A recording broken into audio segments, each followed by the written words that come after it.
Hello aspirants, Indian polity one liner series के under आज हम पढ़ेंगे सेंटर स्टेट रिलेशंस के बारे में। तो देखिए, प्रीवियस वीडियो में हमने ये टॉपिक स्टार्ट कर दिया था जिसमें बिल्कुल बेसिक सी चीज़ें, जैसे कि सेंटर स्टेट रिलेशंस को आप 3 टाइप्स में डिवाइड कर सकते हैं। लेजिस्लेटिव रिलेशंस हैं, एडमिनिस्ट्रेटिव रिलेशंस हैं और फाइनेंशियल रिलेशंस हैं। उसके बाद में कौन कौन से आर्टिकल के अंडर क्या आता है वो सब हम पढ़ चुके हैं। ठीक है, तो आज हम डायरेक्टली स्टार्ट करेंगे वन लाइनर्स के साथ। अगर आपने नहीं देखी है पुराने वाली वीडियो यानी कि इसका फर्स्ट पार्ट, तो वो आप Indian polity one liner playlist पे जाके देख सकते हैं, क्योंकि बहुत ज़्यादा ज़रूरी है।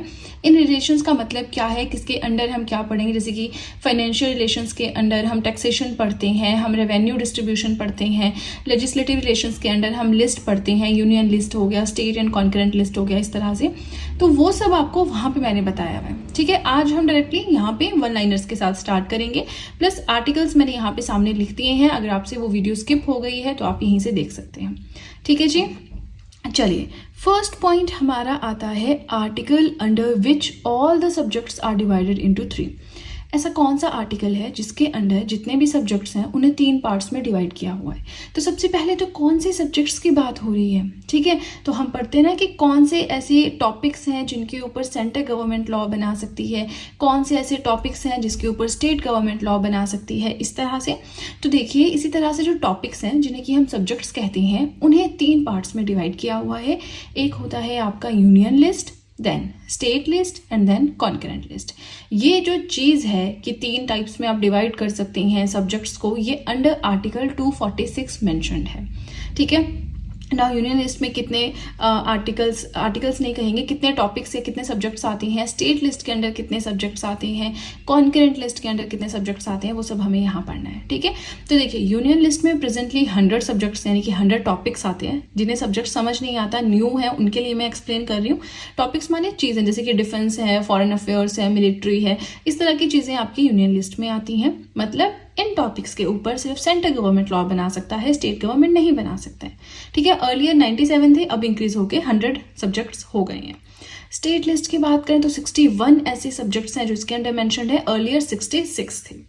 कॉन्करेंट लिस्ट की बात करें तो इसके अंडर 52 सब्जेक्ट्स हैं, पहले 47 थे। कॉन्करेंट लिस्ट देखिए, इनके ऊपर जो लॉ बनाने की पावर होती है वो मेनली हमारे, इनको आप रेजिडरी पावर्स भी बोल सकते हैं, तो वो पार्लियामेंट के पास होती है। लेकिन वो डिपेंड करता है सिचुएशन के बेस पे, वो अलग चीज़ें हम फिर कभी पढ़ेंगे। ठीक है, तो फर्स्ट पॉइंट आपका क्लियर हो गया। सेकेंड पॉइंट देखते हैं, article that provides for residuary power of legislation. वही चीज़ है, जो रेजिडरी पावर्स हैं उनके ऊपर कानून बनाने की क्षमता, ये किस आर्टिकल में मेंशन की गई है। So under article 248। ठीक है, 246 क्या होता है कि आप सब्जेक्ट्स को 3 टाइप्स में डिवाइड कर सकते हैं। 248 क्या बोलता है कि जो रेजिडरी पावर है लेजिस्लेशन की, वो यहाँ पे मेंशन की हुई है। नाउ थर्ड पॉइंट आता है, goods and services tax is defined under concurrent list. देखिए, ये वो चीज़ें हैं जो अगर आप कोई लूसेंट पढ़ रहे हैं, कुछ भी पढ़ रहे हैं, लक्ष्मीकांत के अलावा अगर आप कोई भी बुक पढ़ रहे हैं, छोटी मोटी रिवीजन के लिए कोई MCQ बुक आपने ले रखी है, तो उसमें आपको ये नहीं मिलेंगे। ठीक है, ये आपको, हाँ, लक्ष्मीकांत में तो ऑब्वियसली मिलेंगे क्योंकि उसमें बहुत डिटेल्ड है, प्लस आप करंट अफेयर्स फॉलो करते हैं तब आपको अच्छा रहेगा, आपको नॉलेज होगी। अदरवाइज ये एग्जामिनेशन पॉइंट ऑफ व्यू से सारे के सारे टॉपिक्स, सारे के सारे पॉइंट्स बहुत ज़्यादा इंपॉर्टेंट है। ठीक है, हर एक एस्पेक्ट कोशिश कर रही हूँ कि इस टॉपिक का मैं कवर करूँ। काफ़ी लेंथी टॉपिक ये है, सेंटर स्टेट रिलेशंस। चलिए देखते हैं। अब ये जो GST है, हम बोलते हैं ना गुड्स एंड सर्विसेज टैक्स, ये डिफाइन किया गया है अंडर कॉन्करेंट लिस्ट। अब ये GST है क्या, तो देखिए, रिसेंटली इकोनॉमिक्स की सबसे रिसेंट वीडियो मैंने 2-3 दिन पहले अपलोड की थी, तो उसमें मैंने GST बहुत अच्छे से पढ़ाया है। टैक्सेशन सिस्टम क्या है हमारा, टैक्सेशन के थ्रू इन्फ्लेशन को कैसे कंट्रोल कर सकते हैं, classification of taxes, direct taxes के अंडर कौन से आते हैं, इनडायरेक्ट टैक्सेस के अंडर कौन से आते हैं, डायरेक्ट और इनडायरेक्ट टैक्स होते क्या हैं। ठीक है, GST किसके अंडर आता है, एक इनडायरेक्ट टैक्स है, वो सब मैंने आपको बहुत अच्छे से एक्सप्लेन किया, तो वो वीडियो आप जरूर देखें, बहुत ज्यादा बेनिफिशियल आपके लिए रहेगी। ठीक है, नाउ फोर्थ पॉइंट आता है, centre state relations are taken from. ये जो कंसेप्ट है सेंटर स्टेट रिलेशंस का, कहाँ से लिया गया है, कैनेडियन कॉन्स्टिट्यूशन से। अब देखिए, ऑलमोस्ट बहुत सारी चीज़ें हमारी ऐसी हैं जो हमने इधर उधर की कॉन्स्टिट्यूशन की स्टडी करके वहाँ से ली है, तो वैसे ही जो सेंटर स्टेट रिलेशंस हैं ये कैनेडियन कॉन्स्टिट्यूशन से लिए गए हैं। ठीक है जी, नाउ फिफ्थ पॉइंट आता है, article related to inter state water disputes. ऐसा कौन सा आर्टिकल है जो रिलेटेड है इंटर स्टेट वाटर डिस्प्यूट्स। इसका मतलब क्या है, देखिए, कोई भी स्टेट्स आप मान लीजिए, कोई भी स्टेट्स ले लीजिए जहाँ पे एक ही रिवर बहती है, तो उसका वाटर कौन कितना कंज्यूम करेगा, इसके ऊपर एक प्रॉपर ट्रिब्यूनल या आप कह लीजिए ट्रिब्यूनल या इस तरह से एक काउंसिल बनती है, inter state water dispute council या ट्रिब्यूनल, ठीक है, तो वो कौन से आर्टिकल के अंडर बनती है? हमारे संविधान के हिसाब से आर्टिकल 262 के अंडर वो बनती है, ठीक है जी। नाउ 6th पॉइंट आता है टैक्स, दैट इज। अब हम क्यों पढ़ रहे हैं टैक्स? बिकॉज हम सेंटर स्टेट रिलेशंस पढ़ रहे हैं, उसमें फाइनेंशियल रिलेशंस भी आता है, तो इसलिए उसमें से एमसीक्यूज यहाँ पे आ रहे हैं, ठीक है। नाउ 6th पॉइंट है tax that is imposed and collected by centre and then distributed between centre and states. ऐसा कौन सा टैक्स है जो इम्पोज भी किया जाता है सेंटर के द्वारा, कलेक्ट भी करता है उसको सेंटर गवर्नमेंट ही, लेकिन बाद में डिस्ट्रीब्यूशन होता है सेंटर और स्टेट दोनों के बीच में, तो वो है tax on income. Tax on income में आता है कि मैं कहीं जॉब करती हूँ, मेरी सैलरी आती है 20,000, 12,000, 15,000, 25,000, तो वो उसके ऊपर जो टैक्स लगेगा that is known as tax on income. हाँ, वो चीज़ अलग है कि उसमें भी शील्ड्स हैं कि कितने सैलरी वाले से कम जो है वो टैक्स नहीं देते, इससे ज़्यादा वाले टैक्स देते हैं, उसके लिए थोड़ा हाई एक शेड रखी हुई है ना। तो टैक्स ऑन इनकम में एग्रीकल्चरल इनकम नहीं आता है, कॉर्पोरेशन टैक्स नहीं आता है, क्योंकि वो अलग चीज़ है, ठीक है। चलिए 7th पॉइंट देखते हैं, टैक्सेस ऑन एग्रीकल्चरल इनकम, खेती बाड़ी से जो इनकम होती है उसके ऊपर भी टैक्स लगाया जाता है, किसके द्वारा? सेंटर के द्वारा या स्टेट के द्वारा? तो स्टेट्स के द्वारा। 8th पॉइंट है regional councils are created by, regional councils, कोई पर्टिकुलर रीजन है वहाँ पे किसी पर्टिकुलर इंटरेस्ट को सर्व करने के लिए रीजनल काउंसिल बनाई जाती है, ये पार्लियामेंट्री लॉज के थ्रू बनाई जाती है, पार्लियामेंट लॉ बनाता है, उसके ऊपर फिर बाद में ये रीजनल काउंसिल्स बनाई जाती हैं। नेक्स्ट आता है taxes on advertisements in radio and TV. अब देखिए आप सोचेंगे क्वेश्चन कहाँ से आए, तो जितने भी क्वेश्चन है ना ये प्रीवियस ईयर क्वेश्चन पेपर से लिए हुए, जैसे आप गूगल करेंगे वहाँ पे जो है इंपॉर्टेंट क्वेश्चन डाल लीजिए या प्रीवियस ईयर क्वेश्चन पेपर्स डाल लीजिए, तो किसी ना किसी एग्जाम में नेशनल लेवल पे ये क्वेश्चन आए हुए हैं, इसलिए मैंने इनका कंपाइलेशन करके यहाँ पे आपको पढ़ा रही हूँ। क्योंकि देखिए कंसेप्ट तो आप बुक से पढ़ते ही हो, है ना, उससे तो टेस्ट क्लियर नहीं होता है, आपको प्रीवियस ईयर क्वेश्चन पेपर देखने पड़ेंगे, एग्जामिनर क्या चाह रहा है आपसे वो देखना पड़ेगा, ठीक है। चलिए now taxes on advertisement in radio and TV, TV और रेडियो पे ऐड देते हैं ना हम, जैसे हम यूट्यूब पे वीडियो लगाते हैं ऐड आता है, तो उसके ऊपर भी टैक्स लगता है। ये तो मैंने आपको यूट्यूब वाला सिंपल वैसे ही बताया अंडरस्टैंडिंग के लिए कि जो उस पर ऐड आती है उसी को एडवर्टाइजमेंट बोलते हैं। तो रेडियो और टीवी पे जो ऐड आती है उसके ऊपर टैक्स इम्पोज किया जाता है स्टेट गवर्नमेंट के द्वारा।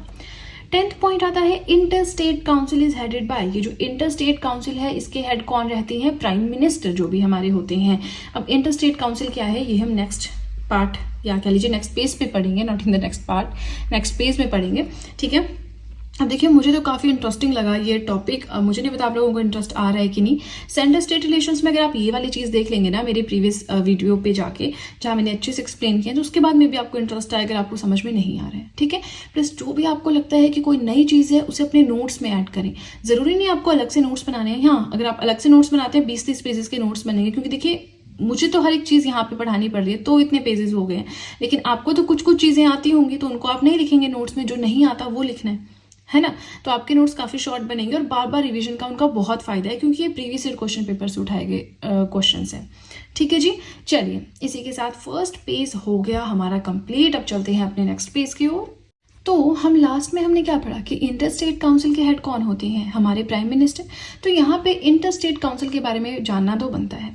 So it is a recommendatory body that has been empowered to legislate and discuss subjects of common interest between UTs and states.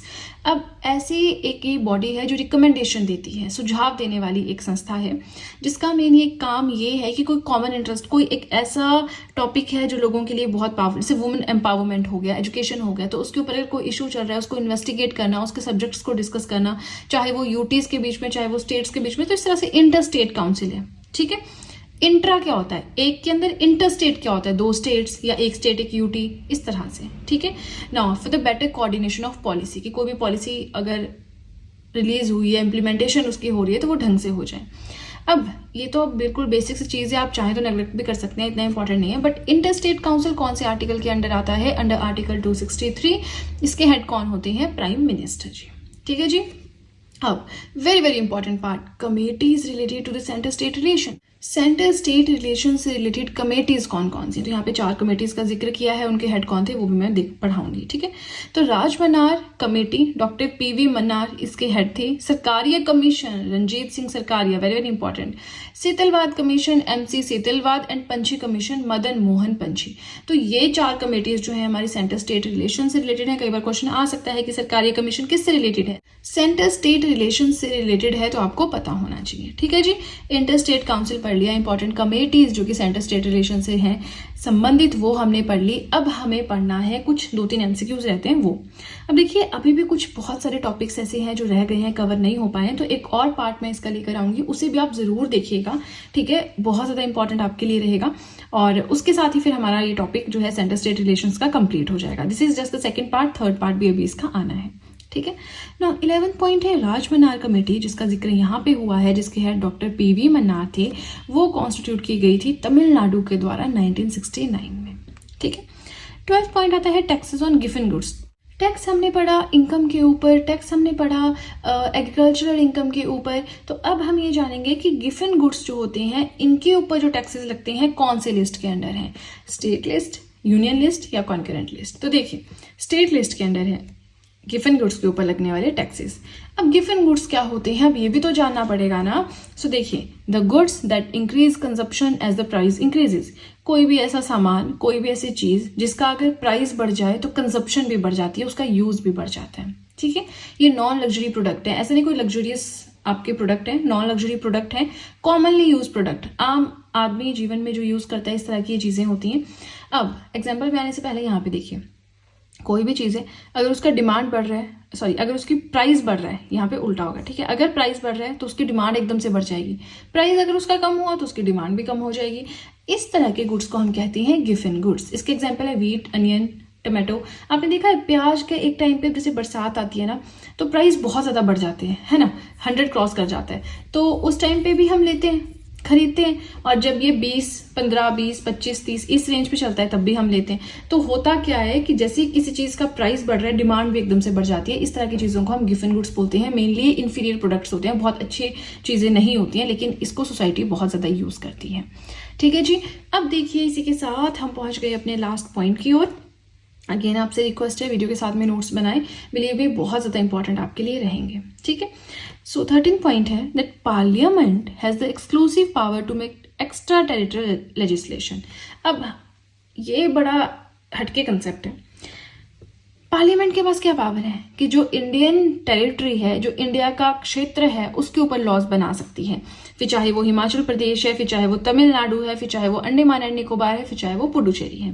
कहीं भी इंडिया का जो अपना मैप है ना, इंडिया के अंदर अगर वो आता है तो उन क्षेत्रों को वो लॉ मानना पड़ेगा। लेकिन पार्लियामेंट के पास एक ऐसी पावर भी है जिसके अंदर वो एक्स्ट्रा टेरिटोरियल लेजिस्लेशन बना सकती है। मतलब कोई ऐसा इंसान जो यूएसए में रहता है, इंडियन है पर यूएसए में रहता है, उसकी फैमिली यहाँ पे रहती है लेकिन वो यूएसए में रहता है।